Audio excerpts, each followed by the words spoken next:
그의 사랑하는 자를 의지하고 거친 들에서 올라오는 여자가 누구인가? 너로 말미암아 내 어머니가 고생한 곳, 너를 낳은 자가 애쓴 그곳 사과나무 아래에서 내가 너를 깨웠노라. 너는 나를 도장같이 마음에 품고 도장같이 팔에 두라. 사랑은 죽음같이 강하고 질투는 수월같이 잔인하며 불길같이 일어나니 그 기세가 여호와의 불과 같으니라. 많은 물도 이 사랑을 끄지 못하겠고 홍수라도 삼키지 못하나니 사람이 그의 온 가산을 다 주고 사랑과 바꾸려 할지라도 오히려 멸시를 받으리라. 오늘 말씀 전해주실 서정길 목사님에 대해서 잠시 소개하겠습니다. 서정길 목사님께서는 4년 전에 경기도 하남에서 뜰안교회를 개척하여 담임하고 계시고 동서울노회에서 현재 서기 목사로 섬기고 계십니다.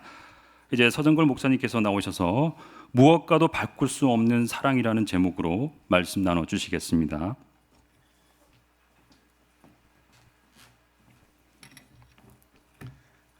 마이크가 높네요. 할렐루야. 네. 할렐루야라는 말은 하나님을 찬양합시다, 이런 초청의 인사입니다. 할렐루야 이러면 여러분도 할렐루야로 화답해 주시면 좋겠습니다. 할렐루야. 예, 함께 하나님을 찬양하는 성가대 헌신 예배에 이렇게 말씀을 전하는 목사로 부름을 받아 이 예배를 섬기게 되어 참 감사합니다. 오늘 우리가 읽은 말씀을 사실 흔하게 저희가 자주 접하는 말씀은 아닐 것입니다. 특별히 아가서로 설교를 들어본 적은 굉장히 드무시지 않을까 생각이 되고요. 고백하건대 저도 아가서로 오늘 처음 설교를 합니다. 본문을 해석하기에 앞서서 우리가 성가대 헌신 예배로 오늘 모였으니까 먼저 성가대의 존재의 이유를 한번 고찰해 보기로 합시다. 저는 목사 아들로 태어났습니다. 제가 자란 곳은 교회였고 교회와 집이 분리되지 않은 그런 공간에서 어린 시절 대부분을 보냈습니다. 그래서 항상 수준이 높든 낮든 높았다고 말할 수는 없을 것 같고 항상 어떤 음악을 들어야만 했었던 그런 환경이었습니다. 아주 어렸을 때는 풍금 이렇게 발로 이렇게 페달을 밟으며 그 연주를 해야 소리가 나는 풍금 소리를 들었었던 기억이고, 그 다음에 이제 조금 한국 경제가 살아나는 그런 시기와 맞물려서 피아노라는 아름다운 악기가, 선율 악기가 이제 등장을 했죠. 그리고 조금 더 제가 나이를 먹어가면서는 중고등부 형들이 열심히 치는 기타 소리를 들었던 기억이 납니다. 저의 어린 시절, 저의 의사와 상관없이 부모님이 저를 바치셨습니다. 그래서 너는 목사가 되어야 한다. 그리고 나는 너를 하나님께 드렸다. 이렇게 얘기를 해서, 다 아시다시피 순진한 어린 시절에는 엄마 아빠를 만족시키는 것이 아이의 가장 큰 보람이었기 때문에 목사가 된다고 당당하게 이야기를 했죠. 나는 커서 목사가 될 거예요, 이렇게 얘기를 했고, 그리고 누구나 다 겪는 그 사춘기 무렵에는 이제 자아를 찾아야 됐기 때문에 부모로부터 전달된 이 세뇌당한 모든 것들에 대해서 저항하는 시기를 거치면서 하나님, 제가 다른 건 다 하겠는데 목사만큼은 안 하겠습니다 라고 그렇게 마음을 굳게 먹기도 했었습니다. 그러나 하나님이 여러 과정들을 거쳐서 저를 결국 목사로 세우셨고, 이제는 제가 교회를 섬기고 또 하나님의 말씀을 이 예배 회중 가운데서 선포하는 것이 참 감사하고 영광되다, 이렇게 이제 고백하고 있습니다. 교회에는 왜 음악이 있어서 저는 어려서부터 계속 음악을 들으면서 자랐을까를 한번 생각해 봅니다. 왜 예배 시간에는 회중도 찬양을 해야 되고 또 성가대도 이렇게 조직을 해서 성가대가 특별히 연습한 아름다운 화성으로 구성된 이 찬양도 해야 되고, 왜 그럴까요? 원래부터 그렇게 했으니까 그렇겠죠. 원래부터 그렇게 예배는 늘 드려오는 줄로 알고 계셨겠지만 생각해 보면 그렇습니다. 우리가 예배라는 행위를 하는 것은 하나님을 향해 하나님의 영광을 고백하는 행위입니다.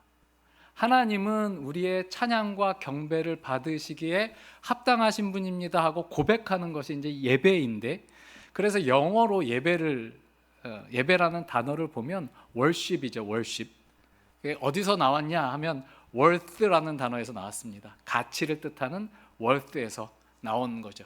그러니까 하나님께 합당한 가치를, 하나님께 합당한 영광을 그분께 올려드리고 표현하는 게 예배입니다. 그러니까 우리가 예배로 모이면 이 예배를 받으시는 하나님 앞에서 우리가 최고의 마음가짐으로 최선을 다해서 최상의 찬양을 올려드리는 것이 이 예배의 어떤 핵심이라고 할 수 있죠. 그러나 찬양이 단지 말뿐일 수는 없는 겁니다. 그러니까 우리가 하나님을 찬양하는데 기본으로는 고백이죠. 하나님은 영화로우십니다. 하나님은 변치 않으십니다. 하나님은 사랑으로 충만하십니다. 하나님은 거룩하십니다. 이런 여러 가지 고백들을 우리가 말로 하는데, 그러나 말은 언제나 좀 부족한 겁니다. 말로 할 수 없어서 이 사랑의 고백이, 하나님의 어떤 가치와 영광에 대한 고백이 말로는 다 담아낼 수 없어서 그것이 음악을 요구하는 것이죠. 그것이 찬양이 되는 것입니다. 생각해 보면 그래요. 누군가를 사랑해서 그 사랑하는 대상을 향해서 사랑을 고백해 보면 내가 고백한 말이 너무나 빈약하다는 그런 느낌을 갖게 될 수밖에 없습니다. 그래서 사람들은 어떻게 하느냐? 노래를 만들죠. 그래서 세상에 있는 노래들을 다 보면 70-80% 이상은 무슨 노래입니까? 사랑 노래죠. 그 사랑이 그저 말로만 머물기가 어려워서, 말로만 머물 수 없어서, 그렇게 표현되기에는 너무나 빈약해서 음악이라는 형식을 빌어서 교회로 이야기하면 찬양이 되고, 세상 사람들은 그것을 가요로 소비하는 것이죠. 그러니까 찬양이란 사랑하는 마음에서 나오는 당연한 표현입니다. 내가 너무나 이 사람을 사랑하는데, 내가 너무나 하나님을 사랑하는데 이 사랑을 단지 말로만 묶어둘 수 없어서 더 좋게, 더 예쁜 그릇에, 더 아름다운 방식으로 표현하고자 찬양이라는 표현을 만들어내는 것이죠. 사실 그렇지 않습니까? 우리는 사랑하는 사람을 찬양합니다. 사랑하는 사람을 만나면 그냥 나는 당신을 사랑해요, 알죠? 이렇게 말할 수가 없는 거예요. 그 사랑을 표현하고 그것이 차고 넘치다 보면 노래로, 음악으로, 그리고 상대를 향한 물질로 이렇게 변화되는 거죠. 사랑의 표현이 굉장히 다양해지고 풍성해지게 됩니다. 그러니까 사랑이 먼저고 찬양은 그 사랑으로부터 나오는 마땅한 표현이고 반응이라고 볼 수 있습니다. 그런데 한번 생각해 보면 성경은 이렇게 말합니다. 우리가 하나님을 사랑해서 하나님을 찬양하는 것, 그래서 예배 시간에 하나님을 목소리를 다해 찬양을 드리는 것, 좋은 일이고 당연한 일인데, 그럼 우리만 하나님을 사랑하나 생각해 보면 아니지 않습니까? 성경은 뭐라고 말해요?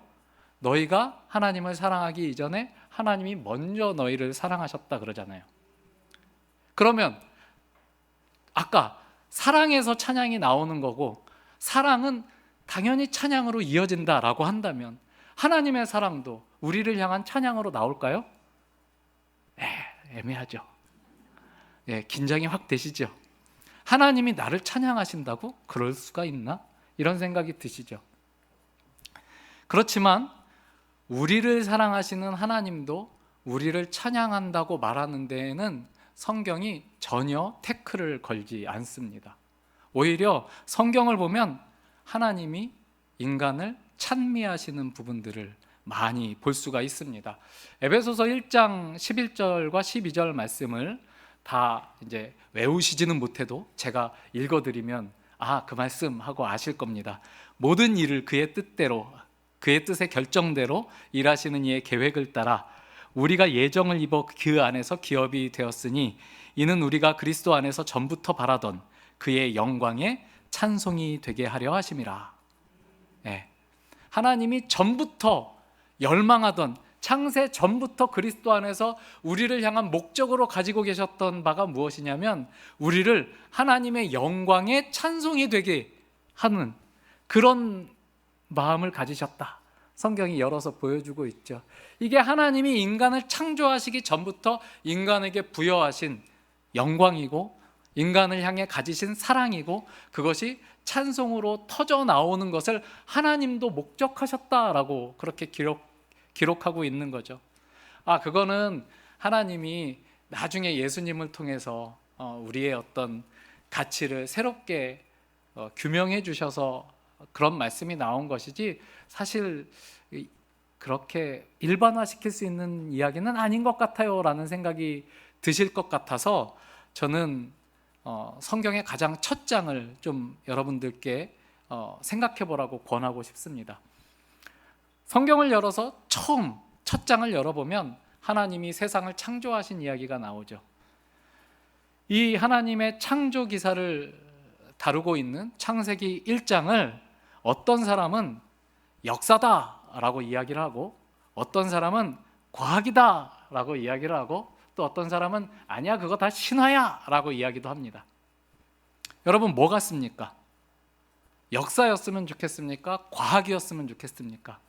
대부분 한국교회 보수적인 정통교회 신앙인들은 역사이자 과학이다라고 주장하고 믿고 싶어 합니다. 그걸 부정하는 건 아니지만 그런 요소들이 없지 않아 있지만 창세기 1장은 찬송입니다. 창세기 1장을 잘 보세요. 운율을 가지고 리듬을 가지고 후렴이 반복되는 그런 구조로 되어 있습니다. 하나님이 온 세상을 창조하신 것을 그 창조의 영광을 찬송으로 표현해내고 있는 것이 창세기 1장인데 그 창세기 1장 찬송에서 송영에서 후렴구가 뭡니까? 보시기에 좋았더라.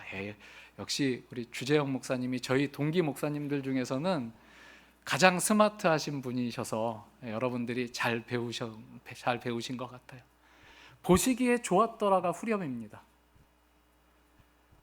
하나님이 당신의 계획과 의지 속에서 만물을 사랑하시고 복주시기 위해서 창조하시고 그 사랑의 대상으로 존재하게 된 당신의 피조물들을 바라보시며 좋다 이렇게 말씀을 하십니다. 그리고 그 창조의 송영 제일 마지막에 하나님의 형상을 가진 존재로 하나님이 친히 사람을 지으신 후에 그들을 복주시고 그들에게 온 세계를 맡기시고 그리고 그렇게 완성된 창조세계 전체를 향하여 뭐라고 말씀하시죠? 하나님이 그 만드신 만물을 보시니 보시기에 심히 좋았더라. 이보다 더 좋을 수 없다. 이런 표현이 거기 기록되어 있습니다. 이것은 하나님이 할 수 있는 최고의 찬사입니다. 아니 세상의 그 어떤 찬사도 이 찬사 이상일 수가 없는 거죠. 왜요? 세상에서 누군가 누구를 평가할 때 우리는 권위 있는 사람이 어떤 사람을 평가하는 걸 참 좋아합니다. 오디션 프로그램 그래서 TV에서 많이 유행하죠. 그러면 맨날 앉아있는 그 사람이 그놈이 그놈이죠. 윤종신 뭐 이런 사람들 맨날 앉아있잖아요. 그 바닥에서 권위가 있는 사람이 너 잘하는구나. 너 참 자질이 있구나. 너 참 음악을 해서 무언가를 이룰 수 있는 사람이구나. 이렇게 평가를 하는 것을 우리는 좋아합니다. 그런데 그들도 결국 사람일 뿐이죠. 자기의 취향과 자기의 선호와 자기의 한계를 가진 인간일 뿐입니다. 그러나 하나님의 찬사는요 차원이 다르죠. 윤종신이 뭐 대수겠습니까? 하나님은 전지 모든 것을 아시는 분이고 전능 모든 것을 친히 하실 수 있는 분이고 심지어 온 세상도 말씀으로 창조하신 하나님이신데 그 하나님이 하나님의 뜻대로 지음받은 존재를 향하여 이제 막 세상에 존재하기 시작한 그 인류를 향하여 너 참 심히 좋은 존재구나 라고 이야기한다는 것은, 그것은 최고의 찬양, 최고의 영광의 표현이라고 할 수 있을 겁니다. 하나님이 하나님의 기준에서 부족함이 없다, 아름답다, 완벽하다 하신 것이니 누가 태클을 걸 수가 없습니다. 멀리 우리가 돌아왔는데, 오늘 본문으로 돌아와 보면 우리는 아가서 말씀의 최고의 절정부 말씀을 본문으로 읽습니다. 1장부터 8장까지 기록된 이 아가서 노래는 아시다시피 굉장히 조금 세속적인 것처럼 보이고 관능적인 것처럼 보이는 사랑 노래입니다. 남녀의 사랑 노래. 그래서 많은 유대인들, 랍비들, 그리고 또 심지어는 신약 시대의 교회 지도자들마저도 아가서라는 책이 하나님의 거룩한 말씀 안에 들어와 있는 것이 맞냐 틀리냐를 가지고 논쟁을 할 정도였습니다. 그러나 우리는 잘 알죠. 그런 여러 가지 의문과 도전에도 불구하고 아가서는 하나님의 말씀으로 살아남아 우리에게 전달되었고, 이 말씀을 다른 어떤 민족도 아니라 엄격하기로 짝을 세우려면 둘째 세워도 서운할 이 유대인들이 이 아가서를 하나님의 말씀이라고 성경에 남겨놓았다라는 것을 우리가 인정하지 않을 수가 없습니다. 그들은 어떤 때에 이 아가서를 읽었느냐라고 하면 6월절에 이 사람들은 아가서를 읽습니다. 자, 그럼 6월절이라고 하는 이 절기를 배경으로 해서 이 아가서의 사랑 노래를 이해를 한번 해보자, 이렇게 이제 생각을 하면 아가서를 조금 이해하기가 쉬워질 수 있습니다. 6월절은 어떤 날입니까? 이스라엘 백성이 400년간 애굽에서 살며 하나의 민족으로 성장한 그 땅에서 하나님이 애굽의 왕을, 그리고 애굽이라는 나라를 징벌하시고 그들을 자유케 하셔서 종되었던 곳에서 인도하여 낸 날, 하나님이 자기 백성들의 손을 이끄시고 애굽에서 나온 날을 기념하는 거죠. 상상력을 좀 발휘해 보시면 좋겠습니다. 오늘 성가대 헌신 예배니까 성가대원의 어떤 예술적 감수성에 합당한 상상력을 여러분들에게 요구합니다. 여기 앉아 계신 성가대원이 아니신 분들에게도 상상력을 좀 발휘해 보시기를 권면합니다. 성경은 매우 일관되게 하나님을 신랑으로, 이스라엘 백성을 그분의 신부로 묘사합니다. 자, 신랑이 신부의 손을 잡고 신부가 나고 자란 곳에서 나옵니다. 그럼 무슨 그림이죠? 결혼식이죠. 어려운 질문 할 거라고 생각하셨나 봐요. 어려운 질문은 아닙니다. 그 집을 떠나 나옵니다. 신랑의 손에 이끌려서 나오는 거죠. 그때 그 신랑의 신부의 손을 잡고 나오시는 신랑 되신 하나님께서 종노릇하며 학대받던 그 노예 소녀나 다름없던 이스라엘 백성을, 그 주인을 벌하시고 건져내서 데리고 나오십니다. 그때 이스라엘 백성들은 폐물을 얻어 애굽 사람들에게서 폐물을 얻어 나옵니다. 굉장히 결혼식에 합당한 그림이죠. 그리고 그날 이스라엘이 하나님의 손을 잡고 어디를 건넙니까? 홍해를 건너죠.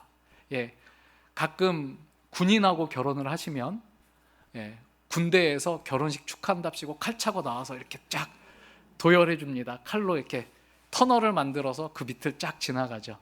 그거에 비할 바겠습니까? 하나님이 바다를 들러리를 세워서 그 안으로 자기 신부를 이끌고 나오시는 그림입니다. 이런 게 예술적 감수성이죠.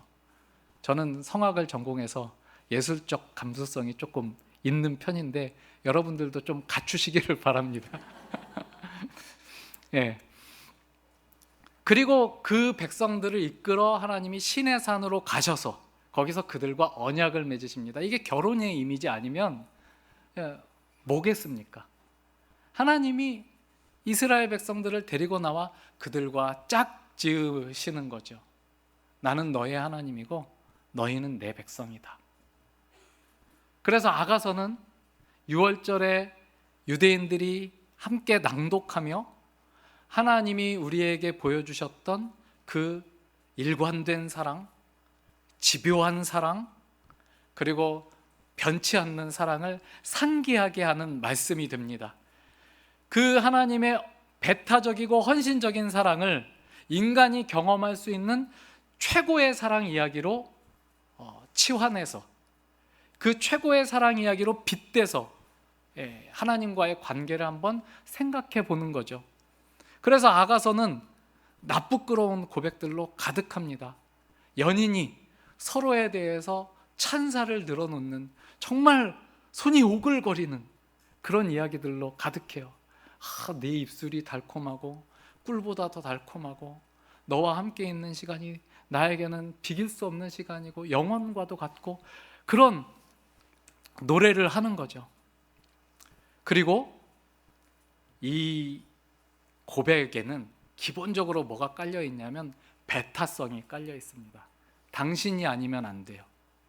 당신도 나 아니면 안 돼요. 이게 깔려 있습니다. 배타성. 우리 아가서 2장 한번 10절에서 13절 말씀, 너무나 아름다운 그 사랑 노래니까 한번 읽어봅시다. 아가서 2장 10절에서 13절입니다. 같이 한 목소리로 읽겠습니다. 시작. 나의 사랑하는 자가 내게 말하여 이르기를 나의 사랑 내 어여쁜 자야 일어나서 함께 가자. 겨울도 지나고 비도 그쳤고 지면에는 꽃이 피고 새가 노래할 때가 이르렀는데 비둘기의 소리가 우리 땅에 들리는구나. 무화과 나무에는 푸른 열매가 익었고 포도나무는 꽃을 피워 향기를 토하는구나. 나의 사랑 나의 어여쁜 자야 일어나서 함께 가자. 네. 연인이랑 함께 하고 싶어하는 그런 어떤 그 남자의 아주 뭐랄까요, 지고지순한 사랑이 좀 느껴지시나요? 대체 뭐 비가 그친 게 뭐 무슨 일이겠습니까? 장마가 끝나면 비가 그치는 거죠. 무화과 나무에 푸른 열매가 맺어서 뭐 어떻단 말입니까? 근데 다 좋은 거예요. 사랑을 하면 그렇지 않습니까? 사랑을 하면 비가 와도 좋고 비가 개도 좋고 꽃이 피어도 좋고 낙엽이 져도 좋고 눈이 오면 더 좋고 비가 와도 좋고, 그게 사랑이잖아요. 그 얘기하고 있는 겁니다. 온갖 구실을 대는 거죠. 그러면서 뭐라고 말하는 거예요? 나랑 함께 합시다. 나랑 같이 갑시다. 나는 당신과 함께 있고 싶습니다 라고 고백하는 거죠. 그리고 16절을 한번 보십시오. 2장 16절 이렇게 고백합니다. 내 사랑하는 자는 내게 속하였고 나는 그에게 속하였도다. 이 구절은 여러 번 나옵니다. 6장에도 나오는데 6장 3절 보시면 나는 내 사랑하는 자에게 속하였고 내 사랑하는 자는 내게 속하였으며, 그리고 7장 10절에도 나는 내 사랑하는 자에게 속하였도다. 그가 나를 사모하는구나. 서로에게 속해 있음을, 배타적으로 그 사람은 나의 사람이고 나는 그의 사람임을 그렇게 고백하는 노래입니다. 여기에 사랑의 본질이 들어있죠. 사랑은 나누어 가질 수 없는 겁니다. 옛날에 아주 유명한 가수하고 아주 유명한 여배우하고 결혼을 했어요. 이름을 대시면 다 아실 텐데 얘기를 들어도 대충은 아실 거예요. 굉장히 철없기로 유명한 화투 잘 그리는 가수인데, 그 가수가 결혼한 사람하고 같이 살다가 어느 날 다른 여자를 데려왔대요. 같이 살자. 너도 사랑하고 얘도 사랑하면 안 돼. 같이 살자 그랬대요. 어떻게 됐을까요? 이혼했죠. 그런 겁니다. 나누어 가질 수 없는 겁니다. 적당히 1순위, 2순위로 나눌 수가 없는 거죠. 그냥 그 사람이어야 합니다. 하나님이 그렇게 말씀하시는 거죠. 너여야 된다고. 내가 너를 사랑하고 너는 나만 사랑해야 된다고. 너를 향한 나의 사랑은 변함이 없고 이 사랑은 결코 후회가 없으니 너도 나만 바라보라고. 하나님이 그렇게 요구하듯이 말씀을 건네는 것처럼 하나님의 사랑을 한번 생각해 보는 것, 그게 바로 아가서의 사랑 노래의 읽기 방식이어야 합니다. 오늘 본문에서 사랑하는 자에게 무엇을 요구하고 있습니까? 6절 보시면 너는 나를 도장같이 마음에 품고 도장같이 팔에 두라. 예나 지금이나 도장은 소유권과 정체성을 상징합니다.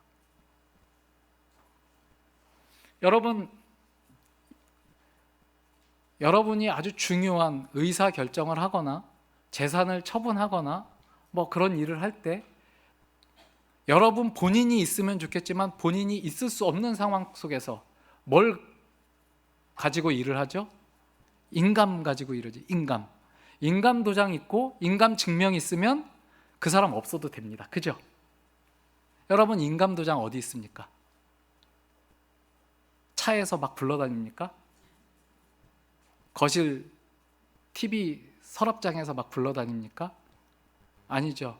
왜요? 그건 나의 존재를 대신할 수 있는 것이기 때문에 가장 안전한 곳에 보관하죠. 가장 안전한 곳에 잘 보관해야 하는 거죠. 무슨 말이냐면 도장처럼 팔에 두고 도장처럼 마음에 품어달라라는 말은 나를 당신처럼 여겨주시고 나는 당신의 것이니 가장 깊은 곳에 소중히 간직해 주세요, 이런 뜻입니다. 그리고 이어지는 6절 하반절부터 7절까지 사랑은 죽음같이 강하고 질투는 수올같이 잔인하며 불길같이 일어나나니 그 기세가 여호와의 불과 같으니라. 많은 물도 이 사랑을 끄지 못하겠고 홍수라도 삼키지 못하나니 사람이 그의 온 가산을 다 주고 사랑과 바꾸려 할지라도 오히려 멸시를 받으리라. 내 사랑은 결코 끌 수 없는 사랑입니다. 당신을 향한 내 사랑은 다른 무엇으로 대체할 수 없습니다. 죽음도 위협도 막을 수 없습니다. 그 누가 전 재산을 가져와서 내 마음을 산다 할지라도 그럴 수 없습니다. 비웃음만 당하고 말 겁니다. 뭐예요? 당신이 나에게 가장 중요한 사람이다 라는 고백인 거죠. 여러분 이런 사랑 받아보셨습니까?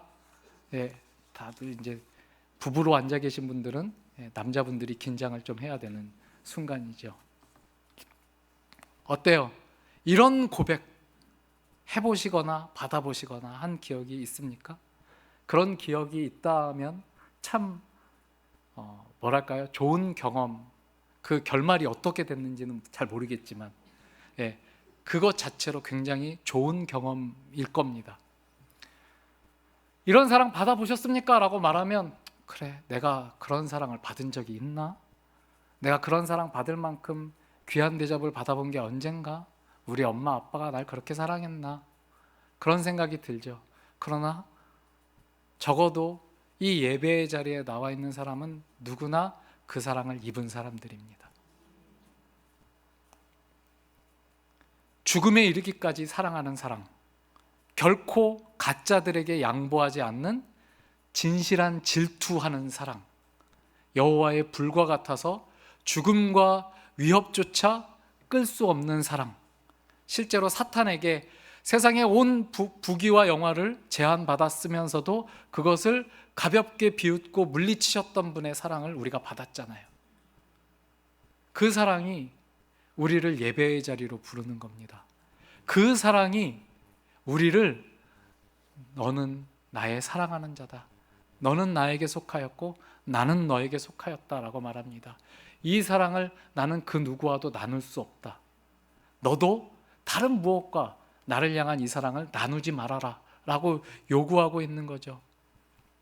그래서 우리도 사랑을 고백하는 그 고백이 찬송으로, 찬양으로 나오는 겁니다. 아까 처음에 이야기를 시작할 때 찬양은 사랑에서 나온다 그랬잖아요. 우리에게서 나오는 찬양은 이 사랑이 근거가 되는 찬양이어야 합니다. 예배 시 목사는 예배 인도자요 설교자로 예배를 섬깁니다. 회중을 인도하여 하나님께로 나아가고 그리고 이 회중에게 하나님의 말씀을 대신하여 전하죠. 그러니까 이 하나님과 예배자가 만나는 이 예배의 자리는 상호 간의 사랑을 확인하는 자리인데, 하나님 편에서의 사랑 고백은 하나님이 목사에게 너 내가 하는 말 내 백성, 내 연인들에게 잘 똑바로 전해라 라고 요구를 하시는 거죠. 목사의 책임입니다. 굉장히 무거운 자리죠. 그런데 하나님께서 우리를 향해서 전해주시는 사랑의 고백 말고 우리가 하나님께 올려드리는 사랑의 고백도 있어야 되잖아요. 그게 찬양입니다. 그게 찬양이에요. 회중편에서 회중이 다 같이 부르는 찬양이 있습니다. 이것도 온 회중이 마음을 다해서 찬양해야 됩니다. 세상 제일 듣기 싫은 게 마음 없는 찬양입니다. 마음 없이 그냥 입으로 흥얼거리는 찬양은 모독입니다. 그렇지 않나요? 날 사랑하지도 않으면서 사랑 노래나 불러 제끼고 막걸리 마시면서 부르는 그런 노래가 어떤 감동을 줄 수 있단 말입니까? 그런 사랑 노래는 감동을 줄 수 없어요. 그의 눈을 보고 그의 마음에 닿게 진심을 담아 고백해야죠. 내가 당신을 얼마나 사랑하는지, 내가 노래는 잘 못하지만 최선을 다해서 나의 마음을 당신께 표현해 드리겠어요. 회중의 찬송입니다. 그리고 그 회중들 중에서 성가대원들은 특별히 더 소질이 있는 사람들이 모여서 더 많은 시간 그 찬양을 가다듬어서 더 아름답게 최상의 것으로 하나님께 올려드리는 몫을 받는 겁니다. 누구를 대신해서? 회중을 대신해서요. 회중을 대표해서 여러분들이 찬양하는 겁니다. 그러니까 성가대가 찬양할 때 저 노래 좋아하는 사람들 또 노래하는구나가 아니라 내가 드려 마땅한 찬양을 저 사람들이 더 많이 연습하고 더 많이 준비해서 부르는구나. 하나님, 저들의 찬양이 곧 저의 찬양입니다 라고 회중들은 그 찬양 시간 겸허하게 마음을 같이 해서 하나님을 찬양해야 하는 것이고, 성가대원들은 그 무게를 받아서 이 온 회중들이 하나님께 다 같이 올려드려야 될 찬양인데 우리가 대표로 가장 아름다운 찬양으로 최고의 고백을 하나님께 올려드립니다 라고 고백하며 찬양을 드려야 되는 거죠. 그렇게 사랑 고백을 하는 겁니다. 너무 노래를 잘하고 싶은데 노래를 못하는 사람이 있어요. 프로포즈를 하고 싶은데 꼭 노래로, 내가 정말 좋아하는 노래가 있어서 이 노래로 좀 프로포즈를 하고 싶은데 나는 도저히 못하겠어. 그럴 때 어떻게 해요? 가수를 섭외된 거예요. 섭외되신 거예요. 예. 그럼 그 가수가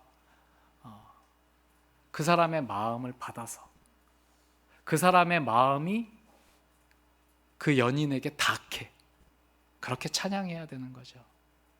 그러니까 더 열심히 준비해야 되는 것이고, 그냥 나 혼자 내가 찬양 좋아하고 노래 좋아해서 찬양해가 아니라 내가 우리 권사님들, 집사님들, 우리 아들, 손자, 며느리들, 또 내 친구들 대신해서 그들의 마음을 다 떠안아서 하나님께 그들을 대신해서 내가 오늘 찬양을 드립니다 라고 그렇게 벅찬 마음으로 찬양을 하셔야 된다라는 거예요. 이게 성가대의 존재의 이유입니다. 그렇게 찬양하셔야 돼요. 그러니까 헌신하셔야 돼요. 열심히 연습하셔야 되고요. 더 잘 준비하셔야 되고, 찬양할 때는 더 집중해서 우리 지휘자님과 반주자님과 성가대원 한 사람 한 사람들이 정말 한 마음으로 그렇게 찬양해야 되는 거죠. 이 영광된 직무를 깊은 사랑 가운데 성실하게 감당하라고 하나님이 따로 불러 세우셨다. 그리고 우리 교회에서 우리를 따로 성가대로 위촉했다. 이렇게 여러분들의 정체성을 인식하시기 바랍니다. 그렇게 회중이나 성가대나 이 앞에 서서 말씀을 전하는 목사나 모든 예배자들이 이 뜨거운 주님의 사랑 앞에서 이 절대 포기하지 않는 주님의 불길 같은 사랑을 감사한 마음으로, 벅찬 마음으로 받아 그 사랑이 선포되고 그 사랑에 화답하고 그 사랑의 무게를 내가 제일 대신 짊어지고 가장 아름다운 찬양을 준비해서 드리는 그런 성가대로 각각의 자리에서 제대로 예배하는 우리 송파 제일교회 모든 성도님들 다 되시기 바랍니다. 기도하겠습니다.